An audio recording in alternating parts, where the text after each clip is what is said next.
While Nia was doing this, Shizu took out her weapon. That strangely shaped device was apparently a ranged weapon called a spell gun. It used mana to fire bullet-like bolts, and it felt like a crossbow. Shizu had said something about the gunpowder not showing any signs of combustion or something, but Nia had not understood any of it, so the explanation was wasted on her. She had wanted to test it out, but Shizu refused to part with it, so Shizu's fighting ability was still an unknown. Still, she was a difficulty rating 150 demon, so Nia felt that there was nothing to worry about there. Shizu produced the ultimate shooting star super and a quiver of arrows out of nowhere like a stage magician before handing them to Nia, and in turn Nia returned her the dirty towel. Initially, there had been a discussion on how Nia would bring her bow along. The bow's stave was very long, and when one added camouflage on top of that, she would not be able to close the lid on the barrel, and if the barrel were opened she would be exposed. While they could have let the Zern carry it in, the bow was a magnificent piece of work, and it would have left an impression on people who saw it. In addition, the Zern had also refused, for fear of being drawn into all this if the rescue mission failed. In the end, when everyone had told her to leave the bow behind, Shizu said that she could store her weapons in a mysterious space in the air, so she could put the bow in there as well. The uneasiness of bringing a valuable item lent to her by the Sorcerer King on a mission in a dangerous place, blended with the reassurance of not having to part ways with her weapon. Nia thanked Shizu for her kindness as both emotions filled her. It would seem Shizu had accepted Nia as her junior back then, and after that Shizu had occasionally acted like her senior. Part of that was how Nia had to address Shizu as Shizu-san, because Shizu would make a fuss if Nia did not. However, Shizu was a pretty girl, and when she made a pouty face she could tell, even though Shizu did not show expressions, Nia actually found it kind of cute. After they had each readied their weapons, Shizu was the first to move. Nia pricked up her ears to listen for any movement outside the door, but there was nobody there. Let's head out. Time was short, so Nia nodded. The Liberation Army was approaching Kalishna, while the operation to rescue the Zern Prince was in progress, so the battle for Kalishna would begin soon. 1. Nia and Shizu would infiltrate Kalishna and rescue the Zern Prince. 2. The Liberation Army would approach Kalishna and begin their attack. 3. If the Zern Prince was rescued, the Zern would act as a fifth column within the city walls. 4. If item 3 failed, then instead of the Zern opening the city gates and guiding the Liberation Army in, Nia and Shizu would have to handle that task. However, that was far too much for them to take on, so they would only do what was within their capabilities. Those were the key points of the battle plan. The important thing was that if they could rescue the Zern Prince, then they could count on the Liberation Army and the Zern to relieve them, even if they were forced to hunker down and defend themselves. This was good for the Zern as well. If the rescue succeeded, they could release the prince after Kalishna was taken back. In other words, whether or not they could take Kalishna back simply and with minimal casualties, all hinged on successfully rescuing the prince.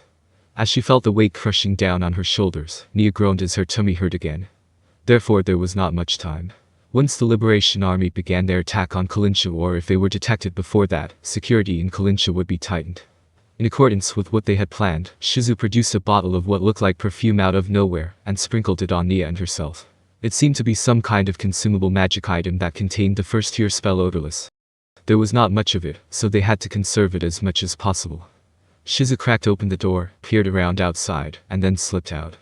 They had selected their route and decided on how to deal with various situations, after consulting the map of Kalishna, and they had already discussed what duties each of them would be handling. Nia exited the room as well, then carefully closed the door so as not to make noise before running after Shizu. Though I'm not really helping much. Frankly speaking, under the present circumstances Nia was nothing more than a burden. That much was instantly clear when one looked at Shizu's running stride. She ran like her father moved through the woods. No, she was far better, being both swift and silent. She was definitely using some kind of technique there. She's a demon, but she uses techniques like a human. It's always the ones you can't judge by their appearances which are the scariest, huh? Well, they could have left everything to Shizu. Nia's presence was both to keep an eye on Shizu, and also to ensure that it was a joint effort between the Sorcerer's Kingdom's Shizu, assuming she was truly bound to the Sorcerer King, and the Holy Kingdom's Nia that rescued the prince. That way, the Holy Kingdom could act like they had contributed to it. The passages were dark. It was nighttime. Moonlight streamed in through the windows, or rather, the only thing which entered was the moonlight. There were no other sources of light here, no magical illumination or torches. This was because many demihumans were indifferent to the darkness. However, there were different degrees of being able to see in the darkness.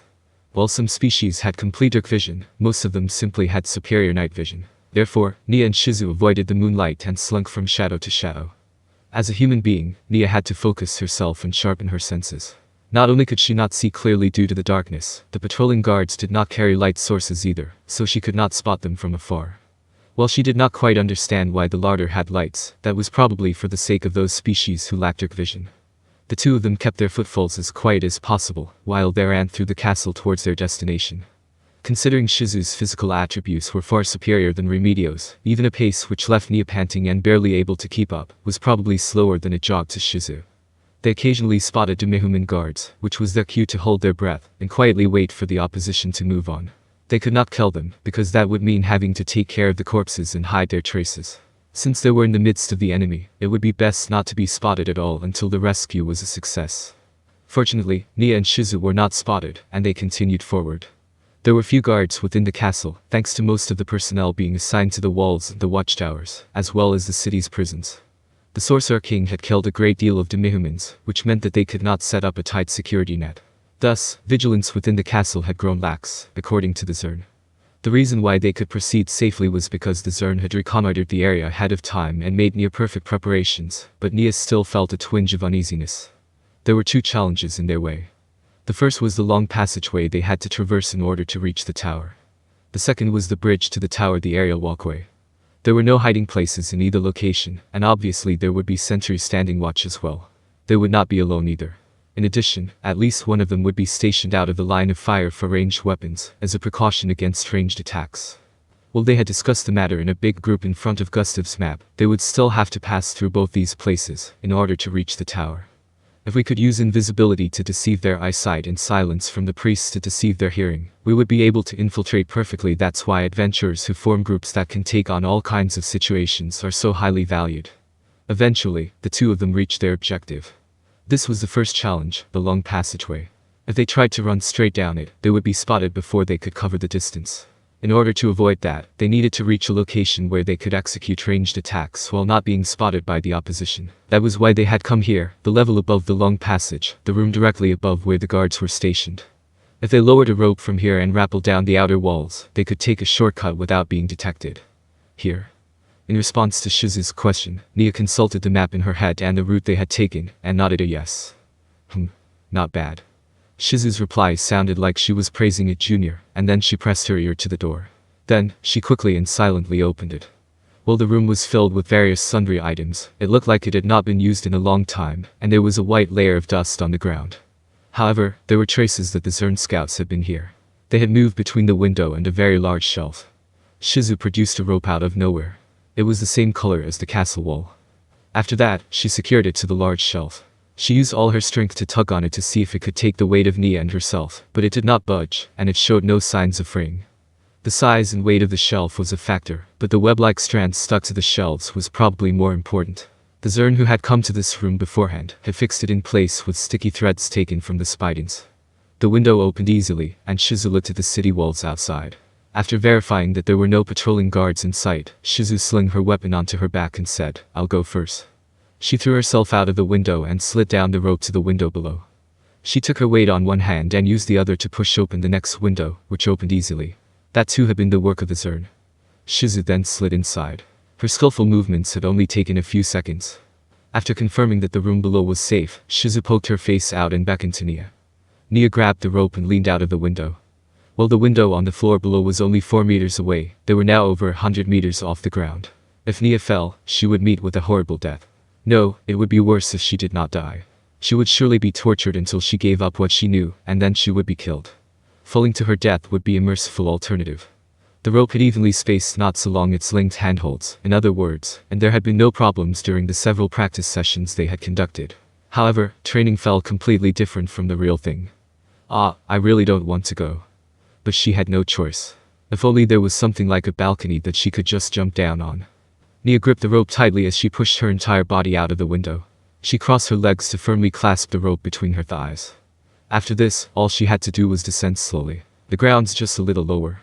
The ground's just a little lower. She slowly went down the rope, reminding herself not to look down over and over again.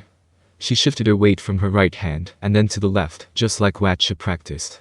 The wind blew and made her body shake at an intensity that could not be compared to training at all. Come on, me. Shizu should have been more scared than this. The window was open because of the Zern's help. However, if someone had locked the window after the Zerns opened it, then Shizu would have had to climb back up.